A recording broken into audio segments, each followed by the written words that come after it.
एक पतिव्रता नारी ने किसी महापुरुष को प्रणाम किया, तो महापुरुष ने पूछा, तुम मैं भविष्य कथन करता हूं, कुछ पूछ लो।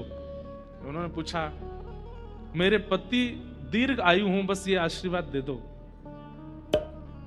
तो वो महापुरुष बोले, कल सूर्योदय होते ही तुम्हारे पति की मृत्यु है, वो दीर्घायु कैसे होंगे? कल तो उनके जीवन का अंत है।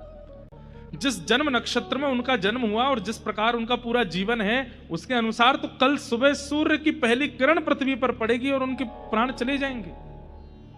रोने लगी, बोले ऐसा मत कहिए, मैं पतिव्रता नारी हूं, अपने पति के बिना रह नहीं पाऊंगी। आचार्य चरण बोले, अब तो कुछ नहीं हो सकता, अब तो चंद घंटे शेष रह गए, सूर्योदय होगा और तुम्हारे पति चले जाएंगे। तुरंत जाकर के एक पर्वत पर वो कन्या बैठ गई और बैठ करके उसने कहा, यदि मैंने अपने पति के प्रति पूर्ण निष्ठा रखी हो, पूर्ण भावना रखी हो, तो कल सूर्योदय होंगे नहीं।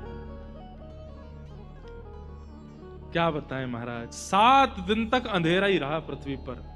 पृथ्वी ने घूमना बंद कर दिया, वहीं स्थिर हो गई। 7 दिन में हाहाकार मच गया, वनस्पतियों में विष आने लगा, लोगों की मतियां भ्रमित होने लगी। सूर्य उदय ना होने के कारण जलाशय में भूचाल आने लगा, समुद्र में उफान भरने लगे, प्रलयकालीन समुद्र प्रकट हो गया। सूर्य उदय नहीं होगा तो बहुत कुछ बिगड़ जाएगा संसार में। अंत तो गत्वा ब्रह्मा जी घबराए, इंद्र घबराए, शिव घबराए, सब घबरा करके ढूंढने लगे हो क्या रहा है। तब कहा कि एक पतिव्रता नारी संकल्प करके बैठी है कि मैं अपने पति के प्राण जाने नहीं दूंगी, और उनको किसी ने कह दिया कि सूर्य उदय होते ही प्राण जाएंगे, तो सूर्य उदय होने नहीं दे रहे। तब समस्त देवी देवता उनके सामने प्रकट हो गए, प्रकट होकर के कहा कि अरे देवी, ऐसा संकल्प मत कीजिए, इस तरफ को छोड़िए।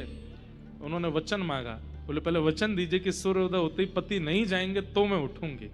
तब सब देवताओं ने विधि के विधान को बदल दिया, उनके जन्म नक्षत्र के अनुसार जो होना था उसको टाल दिया और कहा कि तुम्हारे पति के प्राण नहीं जाएंगे, तुम उठो।